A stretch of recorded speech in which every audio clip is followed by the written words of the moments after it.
I'm Michael Costa. And I'm Candace Bailey. Candace Bailey, right there, right where her thing was, right there, Candace Bailey. Friend of the show, Janina Gavankar will be here live. Yes, she will. She stars in True Blood, The League, and upcoming in Arrow. 3 shows. Hopefully I'll get some career advice from her. Yeah, you need it. I need it. And Tiffany Smith finds the people that pretended to find Bin Laden. You'll hear from the stars of Zero Dark 30. And later, Matt Meyer reviews James Bond's phone and gadget crime.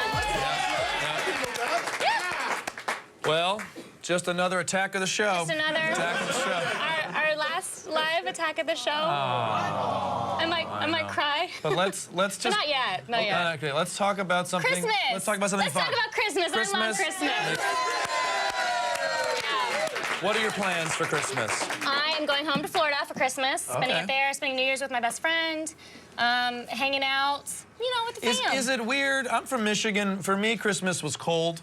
Yeah. But what about in Florida? What was it cool growing up with like a warm Christmas? Why is that cool? No. See, people don't know this, but where I grew up in Florida, it was not hot. Okay. I mean, it was sometimes it's very humid and it's sometimes very hot.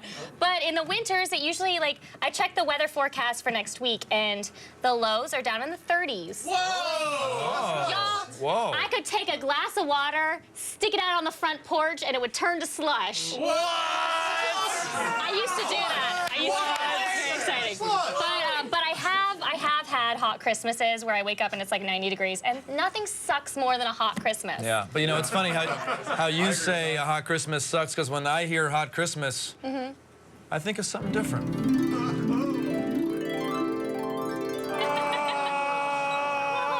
Hot? I mean,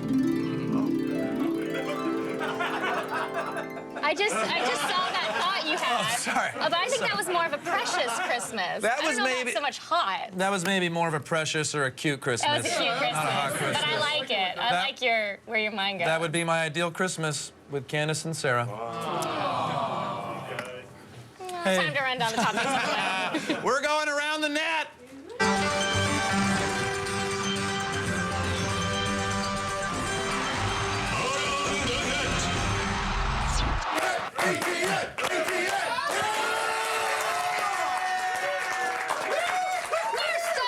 Wow. Is an important video about child safety, accompanied by the soaring ode to racing away, the theme from Chariots of Fire.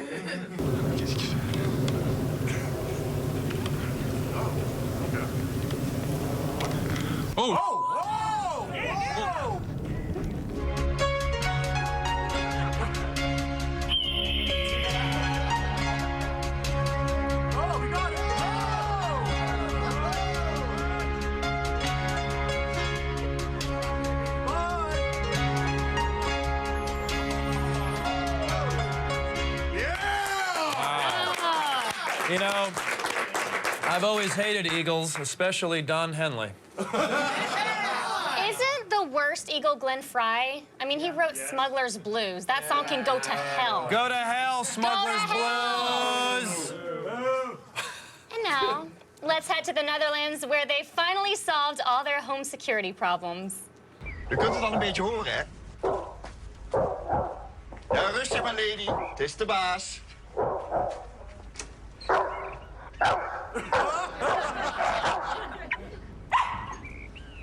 Een anti-inbraak blafversterker. Want als er niet wordt ingebroken, dan krijgen we bij een chat misschien wel geld terug. Now remember, if you're poisoning your neighbor's dog, remember to poison for the weight it is, not the weight it sounds. Dog poisoning is not funny, Michael Costa. Candace, no actual dogs were poisoned in that joke.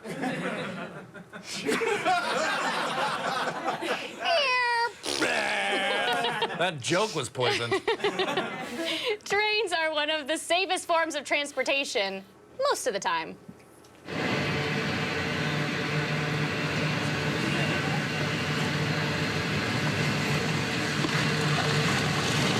Holy.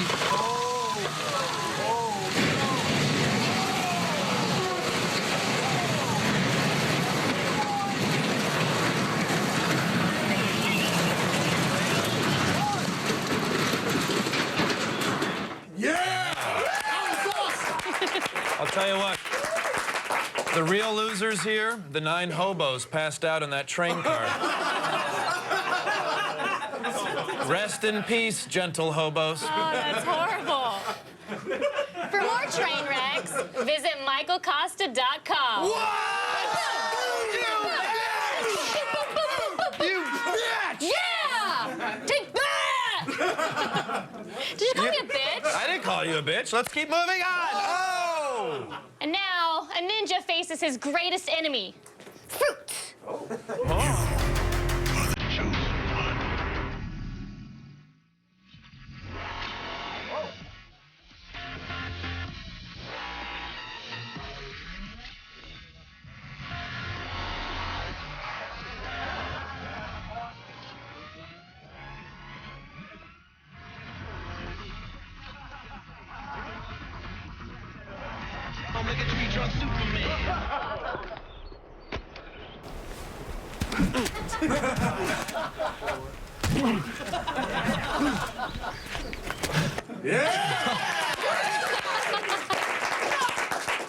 That guy's never seen a piece of fruit before in his life.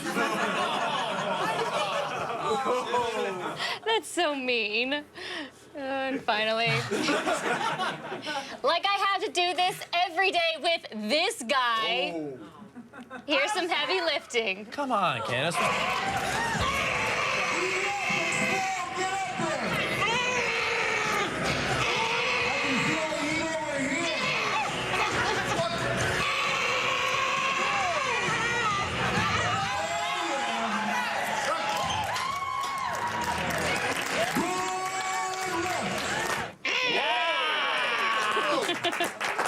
Looks like someone put creatine in Grandma's Metamucil.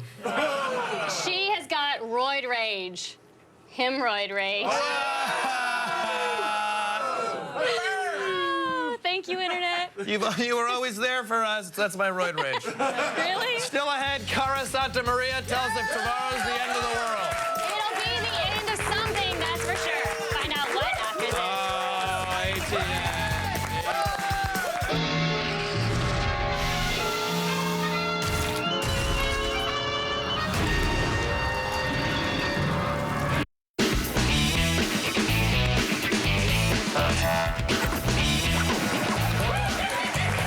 Science is hard unless you've got senior correspondent for the Huffington Post with you. Welcome, Cara Santa Maria. Santa Maria. Thank you very much for coming in. Thanks for having me. Let's start with Voyager 1. It reached the end of the solar system? You could call it that. Yeah? It reached something that scientists are now calling the magnetic highway, which is kind of like the on-off ramp of the solar system. Okay. The sphere around the sun is called the heliosphere, the sun sphere, makes sense. Yeah. And when it reaches the edge of that, there's a magnetic shift. You know, the solar wind coming out is pushing against particles that are coming in from interstellar space beyond the solar system. And we're getting signals from Voyager that it's just butting up against that edge of deep space, which is amazing.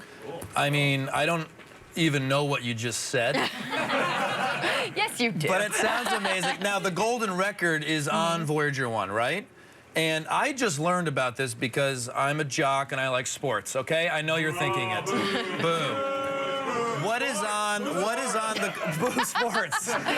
What are these sports you speak of? It's so silly. What is on the golden record? So you exactly? can see an image of the golden record there. It's amazing. So this spacecraft, Voyager, left in the middle of the 70s. It's Yes. 35 years ago. It's been hurling through space. It's about to leave our solar system. And on it, during that time, Carl Sagan led up a board to decide what to do with this golden record. It's something of a time capsule that's attached to the spacecraft. There's actually a needle and instructions for how to build a record player. Hilarious. And it has so much stuff in it. It has sounds from Earth, you know, different birds, different ocean creatures, different sounds like the wind in the forest.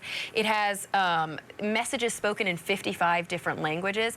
It even has a little portion on the cover that's a uranium isotope, so that if aliens were to find this, you know, thousands, millions of years into the future, they could actually calculate, based on the radioactive decay, how long ago we sent this record out into space. This is things intense. Yeah, You're this is things intense. This thing's intense. What should be on the golden record? An episode of Attack of the Show. the real top echelon of humanity. Well, the really cool thing is that on this record is a map to get back to Earth. So we're sending this out, and even after, you know, we all know that one day Voyager will die. One day all of the components on it are going to stop working, even though it's still going strong 35 years later. One day it's going to die, but it'll be kind of this frozen time capsule, and if any kind of advanced life were to find it, they might be able to find us. Isn't it kind of arrogant that we think people want to find us? Well, we want to... Yes and no, but you know what? We are constantly searching for intelligent life. We're always looking for habitable zones, regions around stars where water could be, where an Earth or a planet could support life. And so, I mean, if we're always looking for it, I don't think it's unreasonable to think they might be looking for us. That's true. Let's move on to the superstring theory. Now, you recently said... what is the superstring theory? Something just happened, and I don't know what it's called. So for my video series on HuffPost called Talk Nerdy to Me, I recently did an episode where I sat down with a theoretical cosmologist, so somebody who studies string theory, and we just talked about what string theory is. That was the word I couldn't say. Theoretical cosmologist. It's a very simple primer on the site, but you can click there to learn more about it. Basically, we just talked about what are strings, which would be, according to this theory, which not all physicists agree with, but many physicists think it's probably one of the only real ways to show quantum mechanics and special relativity kind of working together. And so basically strings are these teeny tiny things. They're smaller than the smallest particles that we can find with the Large Hadron Collider. And the idea is that these strings vibrate at different frequencies. So imagine that you have a guitar. Yeah, dumb it down. Imagine. And here's what she's doing. Do you like music, moron? Let's go to Appalachia. Okay, we're going to go to Appalachia. You're missing some teeth, and you have a one-string guitar. There we go. And you're playing this one-string guitar, but you can still make a song because depending on where you play the string, it's going to be resonating at different frequencies. So these individual strings, if you look at them like the string of a guitar, depending on how much they vibrate, how much energy they possess, they are going to represent the different kind of fundamental building blocks of our universe. So string theorists think that there is something smaller than the smallest subatomic particles. It's these individual strings that make up the universe. Okay, you are the smartest person I've ever met, so I'm going to ask you the most challenging question. Is the world going to end on Friday? No. No, it's not. We know! Oh, my God, we know! So... We'll still be here. So I still have to show up to my court date on Friday? You do. Damn But it. that doesn't mean you shouldn't go to all of the end-of-the-world parties happening Thursday night. There's tons of these end-of-the-world parties happening. We got it. We got the answer. We have to say thanks to Cara Santa Maria from the Huffington Post. And now, more zombies. With Resident Evil Retribution hitting Blu-ray and DVD this week, and the latest game out in stores, now is the perfect time to take a stroll down the zombie-chomping memory lane. Originally titled Biohazard in Japan, the Resident Evil video game made its debut on the PlayStation in 1996. It focused on a pair of police officers, Chris Redfield and Jill Valentine, as they investigated a series of grisly murders on the outskirts of Raccoon City. Hope this is not Chris's blood. However, they would soon find themselves stuck in a mansion full of traps, puzzles, and of course, zombies. As they delved deeper into the house, they uncovered that an evil pharmaceutical corporation called Umbrella was behind the infestation and would barely escape with their lives. Resident Evil was a huge success, and many credit it with launching the survival horror genre in video games. Due to this, Capcom quickly pushed the sequel into production, and in 1998, Resident Evil 2 dropped. The story picked up 2 months later, but this time, Raccoon City had fallen to Umbrella's T-virus, turning its population into zombies. Players were forced to head into Umbrella's underground lab, only to face worse terrors and uncover more of the company's sinister plot. Umbrella was behind everything. Resident Evil 2 was a smash, selling nearly 5 million copies, and would spawn one more sequel for the PlayStation, Resident Evil Nemesis, before it jumped ship to the next-gen console, the Dreamcast, with code Veronica in 2000. It wasn't long before Hollywood took notice of the success of the series and decided to bring the horror franchise to the silver screen in 2002. Based on elements elements from the first two games, Resident Evil debuted a new character, Alice, played by Mila Jovovich, who teamed up with a group of Umbrella Commandos as they attempted to stop the outbreak of the T-virus. The film was a box office success, earning over $100 million worldwide, and in 2004, Alice's story would continue in Resident Evil Apocalypse, as she attempted to escape with other survivors from the zombie-infested Raccoon City. Back on the gaming front, the franchise updated itself with the action-oriented Resident Evil 4. Players attempted to save the life of the president's daughter from a mysterious cult. I'll have total control over your mind. It was a critical smash, ending up on many reviewers' best of 05 lists. The series continued with Resident Evil 5, focusing on Chris Redfield's investigation of bioterrorism in Africa and introducing co-op to the series. It was around this time that the third and fourth films were released, with the third film, Extinction, focusing on Alice crossing the Mojave Desert to Alaska to escape the undead. The story continued with Afterlife, where Alice would fly to Los Angeles to take on the head of the evil Umbrella Corporation, leading us to the new film, Retribution. What's up? So now you're caught up on all things Resident Evil. Go experience the next chapter in zombie awesomeness when Resident Evil Retribution hits Blu-ray and DVD this Friday. Still ahead, the stars of Zero Dark 30 talk torture and working on a movie where everyone knows how it ends. Stick around.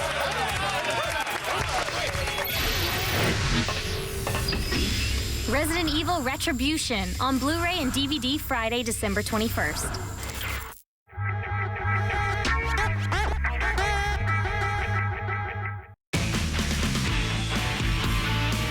You know, for years, people have been asking me what is the best affordable sports car. And for years, I've been telling them the Mazda Miata. In fact, since 1989, the Miata has been pretty much the only game in town when it comes to lightweight driving fun. And you wouldn't think the Miata's first true competition would come from Toyota. But here's the thing, it has.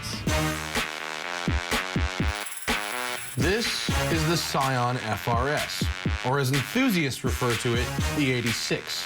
The original 86 was a lightweight coupe version of the Corolla, last produced in 1987, which retains a cult following due to its low weight and rear drive architecture.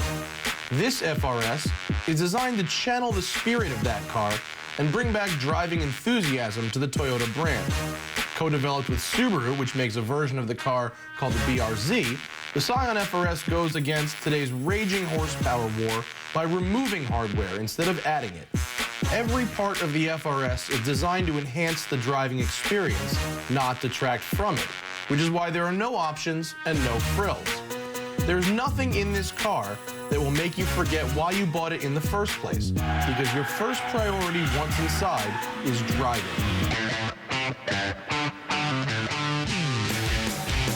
Let's get to some numbers. The FRS is small, and I mean 16 inches shorter than a Hyundai Genesis Coupe. It's also very light. At 2,800 pounds, it's 700 pounds lighter than a V6 Ford Mustang. The engine is a Subaru 2-liter flat 4, makes 200 horsepower and 151 pounds of torque. Doesn't sound like much, but it's not much car to move around either. And it's mounted so low in the engine compartment that the FRS actually has the lowest center of gravity of any car being produced today. It's also very slippery. The drag coefficient is 0.27, just worse than a Prius, which helps this car actually get 31 highway miles per gallon. Not bad.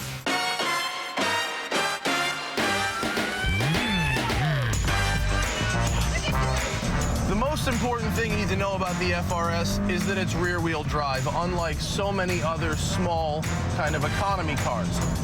Front-wheel drive is okay for most people, especially if you're not an enthusiast, but if you are an enthusiast, there is no substitute for a rear-wheel drive layout, for a couple of reasons. One is balance. By having the transaxle and the drive wheels in the back, it improves the balance of the car through corners. There's less understeer, and honestly, it's just a lot more fun. And then, of course, you've got the drift. In a front-wheel drive car, if you're going too hot through a corner, the car will understeer or push. It'll want to go straight while you're turning the wheel. In a rear-wheel drive car, you can use the throttle to balance out that understeer, and by feeding more of it in, you can literally bring the back end around. Right about now, you're probably thinking the FRS is just about perfect. I mean, look at me. I'm having a blast. But not everything is as perfect as it seems. If I had to think of some areas where the car is lacking, I'd like a little more power, I would, but I think a turbo will come with time. As somebody with a history of back problems, I'd like an adjustable lumbar support. It comes with these low rolling resistance tires for street use, but if I was going to be doing any kind of real performance driving, I'd want a set of sticky tires. I just love how agile it is, how nimble it is, how it really wants to dance with me. The bottom line is this. If you're a driver, you cannot buy a better car for less money. Sure, if you live in Orlando or Detroit where there's no curves, V6 Mustang all the way. It's right there. But if your drive includes turns, and if you're the kind of guy who likes the track, the canyons, or autocross, this car is absolutely perfect. And I can't wait to see what the tuners do with it in the upcoming years.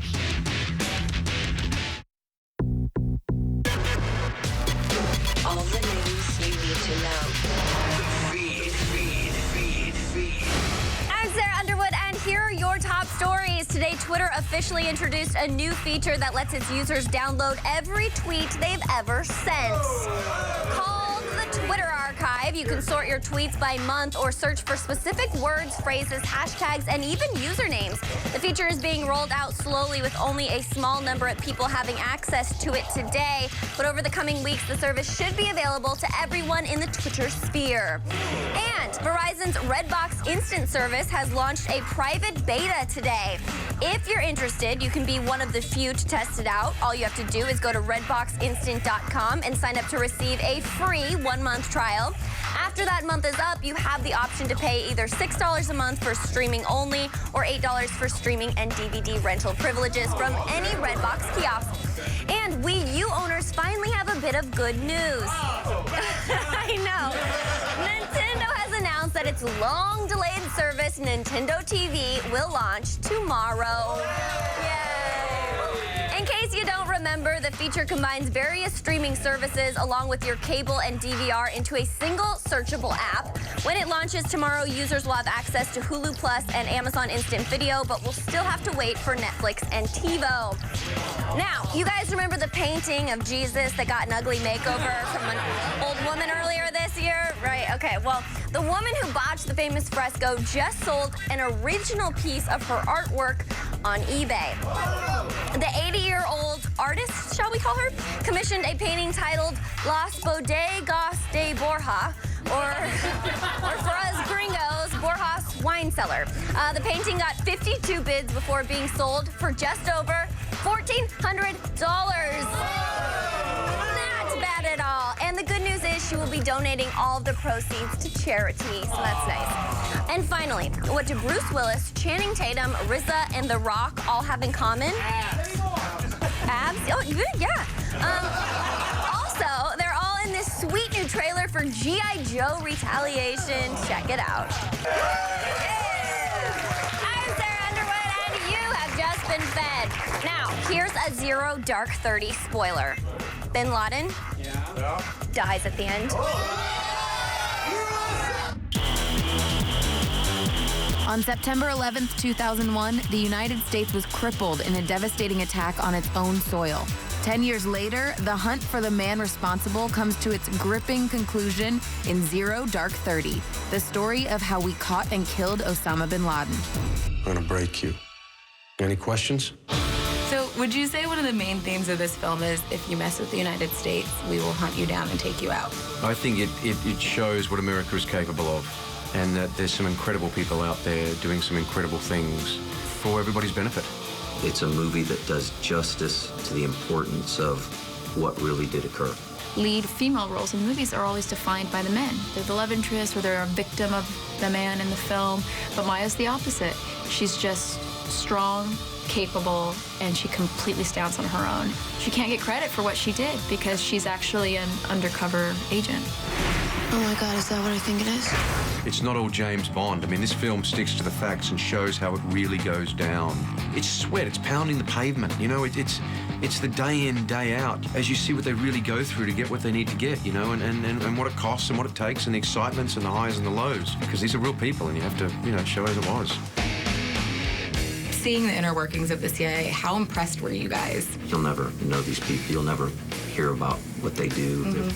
They're shrouded in mystery. And they are normal people, though, that live like you and I do. They have children, but their dedication is such that they go to the other side of the world, put their lives in the line, and they live there for years on end doing what they do. And it's great to be able to do honor to that dedication by representing them in the film as well. It's extraordinary to be able to be taken behind the scenes of the last 11 years and see what has been happening that we were not aware of, certainly not in detail. And I think part of the allure of espionage is some of the surveillance and communications and technology and all of that stuff. Was there anything in the film where you were just really impressed? I've never seen some of the equipment that was used, and some of the equipment did never exist. It was created because some of the equipment has never been seen. Like the stealth helicopters. They've never been seen. Watching the torture scenes for me were some of the most difficult to watch. Were there ever moments where you were like, I can't believe that we did this? There's no way those scenes, as difficult as they are to watch, and it's even more difficult as it is to know that those things actually happened, it's necessary that it's all there for us to come away with our own personal questions about it. There's a lot of questions, important questions that the film asks the viewers to take in. It's an incredible movie. I loved it. Every single moment of being in a story, which is going to break open something for people and allow them to connect their heart and mind and emotion to something, you know, that's inside us all. Does it suck working on a movie where the whole world knows how it ends? Well, here's the thing. I think most people think they know what this movie is and how it ends. But I think they're going to be very surprised when they see the film and they realize it's not quite the story they expected. The whole world's gonna win in on this. From the ashes of our greatest tragedy, we rose. We sought and we won our retribution. See the day of reckoning unfold in Zero Dark 30. Thanks, Tiffany, and thank you, unflappable CIA tracking lady. Stay tuned. Janina Gavankar will be here live. She's a pretty lady on the league and a horse on True Blood. So versatile. The feed is brought to you by AT&T. Rethink possible.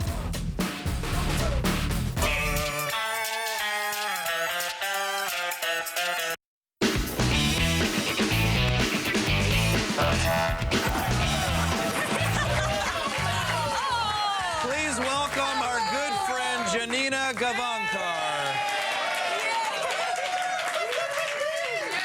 It's a packed house today. It's totally a packed house, and we were talking off camera. It's kind of come full circle, hasn't it? It is. I started my time at Attack of the Show in this seat right here. In that seat right there. Yeah, but there was no fire, so I'm thankful for this fire because it's cold in LA right now, y'all. But Janina, that's not a real fire. What? Yes. Mind blown. Thank you. It's everyone, when I was figuring out and realizing that I was going to interview you, everyone's like, she's great. She's a fan of the show. She's the best. I'm like, just shut up, okay? Let me make my own decision about her. They all love you here, and that's probably why it's a packed house right here with everybody here. Look at all those people. Look at all those people. Yay. Okay. What do you want to know? I want to know. Person who doesn't know me. I don't know a lot about you. Okay, well. Are you Greek? No, but my name is. Okay, so that's just what I've had issues with. Why? Because you said to me, are you Greek? Yeah. And I said, I'm not Greek. And I But you're Greek by ethnicity. I'm not Greek by ethnicity. What are you? I'm a mix of Ukrainian and Irish. Booing the Ukrainians? Booing the Ukrainians! Janina. I like the cutaway, yeah. There is a lot of pent-up anger in that audience. There is. You can't boo a nation that it's only known for a nuclear power disaster. Apparently you can. do people ask you all the time if you're Greek? No, they ask me if I'm whatever they have a cousin. If they have a cousin who's brown, they assume I'm whatever that cousin is. And that's just an old trick at the bar to be like, oh my God, I want to talk to her. And then they go, hey, are you Scandinavian? Yeah, and I'm like, no. Okay. But you know who I would let you know Cara Santa Maria? Yeah, Who I is know her. brown? Okay. I was like, I'm sitting next to her in this green room back there, and I'm like, the second that chick has a biopic, I'm gonna fight everybody in this town and play her. 'Cause she is a badass. She's badass. Yeah. And I mean this complimentarily to you, which is definitely not a word. It's not a word. It's nice speaking to someone, and then when you speak back, I know what you're saying. You know what I mean? Anyways, okay, let's talk about this. Let's talk about this. Let's talk about anything you want. You're nude a lot. in her acting. How is that? I mean, because then you meet fans of the show, or even, you know, you're just kind of a nerdy sci-fi. You've described yourself, and then you meet little nerdy sci-fi kids, and they've seen you nude. Nah, whatever. What are you talking about? That's what that medal. She has a medal on her jacket. That's what the medal for, just being coolest. It's a medal of honor and valor. Of honor and valor of being it. You get that when you do your first nude scene in LA. All right, so True Blood season 6 is coming up. Yay! Yes. Yeah, we're back. We're back in action. It's crazy. What can we look forward to with it? A lot of nudity. Yeah. Okay. Yes, more medals for Janina. No, there's... You guys. They literally... I didn't say it was mine. Yeah. No. Listen. I'm still okay with that. It's, I mean, the show is incredible, and the writers are insane and very funny and very smart. The reason that the show is such a success is because they really are the smartest writers in Hollywood. So sorry to be serious about it, but that's very true. Be serious. Yeah, it's very true. It's really easy to do a great job when you have great writers, and I wouldn't know what that's like.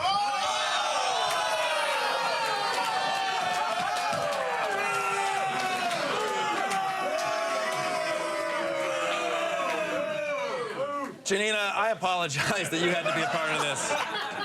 You're in so many TV shows that we don't even know what to talk about with you. Well, we can talk about all of them, or none of them, or whatever. Let's talk first about how you describe yourself as a nerd. Yeah, well, geek, you know. Geek, nerd, dork, all these things. In the Venn diagram of identity, they definitely overlap, but... What is it? What is one or the other? I would say that a geek has a lot of the sensibilities of a nerd, but they are also socially okay.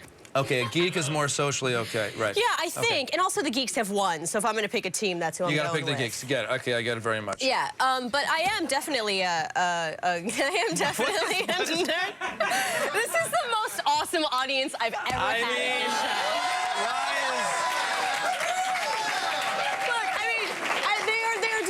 At this point. Yeah, they are distracting because we're trying to have a nice adult conversation, and Matt Myra's sitting there with his shaking his head like Lee Trevino and Happy Gilmore. Okay, so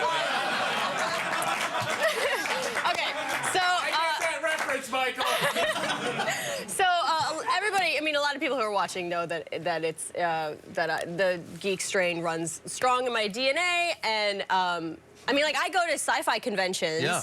You know, but the thing is, I sort of life hacked this somehow. I go to these conventions as an actor who happens to be on an applicable show, but the truth is I'm a fangirl completely. Yeah. And I'm behind the scenes talking to all of these actors like a creeper, like straight creeper, okay? Shamelessly, but somehow because I'm an actor, I have a pass. It's perfect. That's awesome. So I met Norman Reedus in Belgium, also met James Callis. Okay, can we talk about that for a second? I mean, let's talk about James Callis. Huge fan of James Callis. You have no idea who that is, do you? James Callis invented those things you get on the bottom of your feet when you run around a lot. If I said the name Gaius Baltar, would you know it by any chance? You know, this is such a shame that we've run out of time. Oh. Well, we actually have out of time, but we have to talk about the fact that you're not just an actress, you also have, you sing. Yeah, I do. And you produce this single that's out right now. Tell us about this. Okay, so I released my first single on Randy Jackson's label, and it's called Waiting for Godot, which is also kind of nerdy of me to call it that. It's a Samuel Beckett play title. So I produced it with a very good friend of mine named Corey Enemy, and I amassed my team of unsung heroes, and I produced a music video with them. Caitlin Pachelik, who's one of my very close friends, directed the video for me, and the video is awesome. Thank you. It's fun. We shot it all in one day and somehow pulled it off. I don't even know how, but it's great. Please check it out, and let's say thanks to Janina Gavankar for stopping by. Yay! It's back to the show. Single Waiting for Godot is available now on iTunes.com. And now Candace. Thanks. Stay tuned. Matt Myra gets his hands on an honest-to-God James Bond gadget. It's a Q-Branch Gadgetron.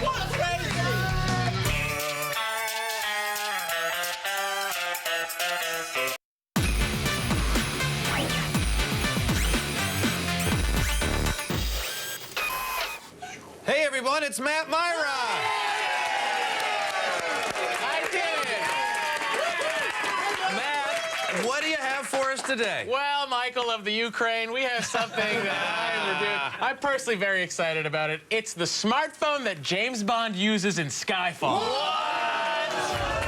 Upgrade your status to 00 with the new Sony Xperia TL. This new Android phone boasts a 4.6-inch 720p display and is powered by a dual-core processor. And it features a 13-megapixel camera. This new phone can be yours for $49 with a contract. Wow. Yeah. That little video you watched cost more than Skyfall to make. Here it is. It's James Bond's phone. It's a Sony Xperia TL in America. In Europe, it's called the T. The design, I gotta say, it's not as elegant as I'd like for a James Bond phone. It's kind of bricky. You expect him to be wearing something that has like a nice tie, maybe a pocket square. He pops out this phone, you're like, come on, James, I got an iPhone, and then he shoots you. It's 5.1 inches tall, just over 2 inches wide, 2.5 inches wide. It does feel a little wide. Go ahead and hold that, doesn't it? Feels a little wide. It feels wide to me. Yeah, SIM card door. We got a SIM card confirmation from a Ukrainian. Worth nothing. Why do I hate the Ukraine all of a sudden? Apparently everyone Look at that. That's the SIM card door. That'll come right off. I would rip it off, but I plan on keeping this after we're done. So here's the deal. You got the SD card in there. You can expand the memory, no problem. The phone itself, 4.7 ounces. That's nice. It's nice and light. Yeah. It's balanced. It's a good thing. Screen is almost edge to edge. Well, that's what I want to talk to you about. Oh. Because I like a great screen, but I'm not James Bond. Right. James Bond needs a great screen. He does, and guess what? He's got a very good screen. Wow. 4.55-inch LCD. Take a look at our logo. Oh, gorgeous. That's awesome. There's you. You look very confused by whatever Gadgetron that was. I'm normally confused on this program. Now, the size isn't big compared to most Android phones that are out there now. Look at Blair Butler. Oh, my God. Chris Gore gets a block. He's on this once a week. Where's mine? Anyway, the brightness is very good on the phone. Viewing angle's okay. It's not as good as I'd like to see. Like, I'm looking over here, I'm like, I can't tell what secret messages are coming in. Oh, now I can. Right, but that could be the difference between life and death. Yeah, if you're James you Bond. don't know. Yes. Right. Touchscreen's also very responsive, too. So. Okay, the phone needs to be fast. I mean, we're talking James Bond fast. Right? Is it? Yeah, it certainly is fast because it's James Bond's phone. Right. It is a 1.5 gigahertz Snapdragon processor. Right? It's not one core processing. It is 2 cores. Whoa. 1 gig of RAM, right? Yeah. There should be more, honestly. It's running Ice Cream Sandwich. It's not the most up-to-date thing, but take a look. This thing, when you buy it, comes preloaded with your Skyfall background, right? I'm already on board.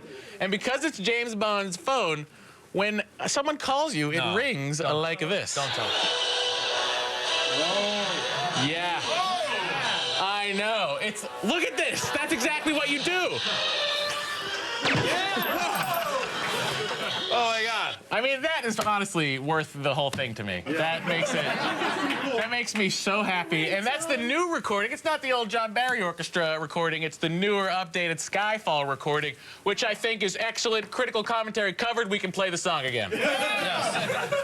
It would be kind of a...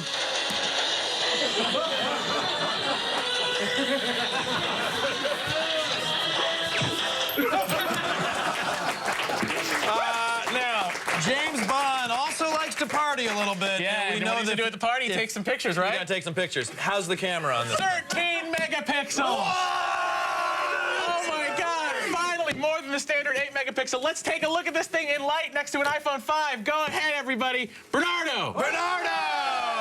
Look at this. You're getting a much clearer Bernardo with the Sony Xperia TL. Right.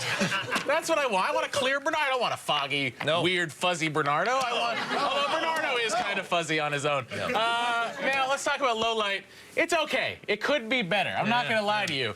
When I took this picture of my Mickey Mouse Christmas ornament and my candy cane that's cherry flavored, I was like, this could be better. Yeah. Okay. But bright light, it's great. Fantastic. All right, it's also 13 megapixels. It's for $49.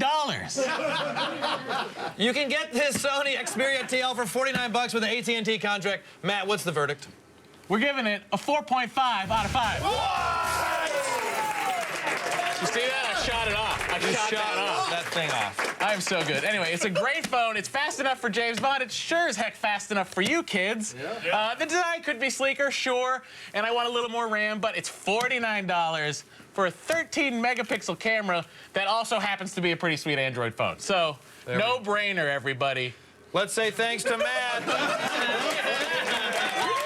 That does it for Gadget Pro.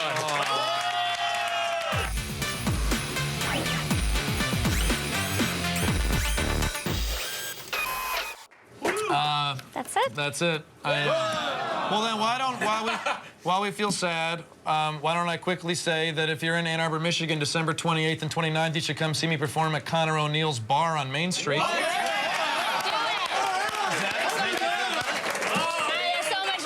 much better. Thank you to Janina Gavankar, Kara Santa Maria, Sarah Underwood. Sarah, get out here. Sarah. Get out here, everybody.